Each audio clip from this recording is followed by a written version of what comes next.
नमस्कार मंडळी. व्हिडिओचं टायटल बघून आपल्याला कळालेच असेल की आज आपण कोणत्या विषयावरती बोलणार आहोत. चला तर मग जाणून घेऊया आपण गणपती बाप्पांच्या सोंडेबद्दल. लहानापासून ते थोरांपर्यंत सर्वांच्याच कुतूहलाचा विषय म्हणजे गणपती बाप्पांची सोंड. आज आपण या सोंडेबद्दल अधिक माहिती जाणून घेणार आहोत. सामान्यतः गणपतीची सोंड ही त्याच्या डावीकडे वळलेली असते, पण आज आपण अशा गणपतीबद्दल जाणून घेणार आहोत की ज्याची त्याच्या उजव्या बाजूला वळलेली आहे. तर आज आपण जाणून घेणार आहोत सिद्धटेकच्या सिद्धिविनायक गणपतीबद्दल. अष्टविनायकांपैकी 7 गणेश मूर्तींची सोंड ही त्यांच्या डाव्या बाजूला वळलेली आहे, परंतु सिद्धिविनायकांची सोंड ही त्याच्या उजव्या बाजूला वळलेली.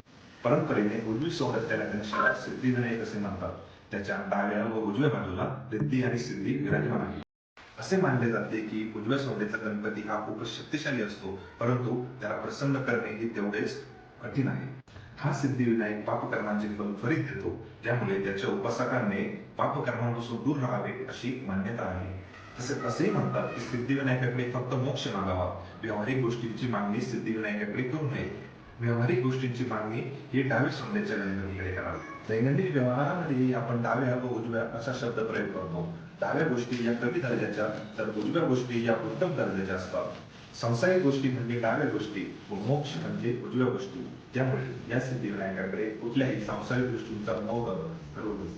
म्हणून कार्यसिद्धीस देणारा सिद्धिविनायक हा अष्टविनायकापैकी उजव्या सोंडेचा एकमेव गणपती आहे. तर मंडळी, कसा वाटला तुम्हाला आजचा व्हिडिओ? व्हिडिओ आवडला असेल तर लाईक करा, फॉलो करा आणि सबस्क्राईब करा. आणि हो, घंटी वाजवायला विसरू नका.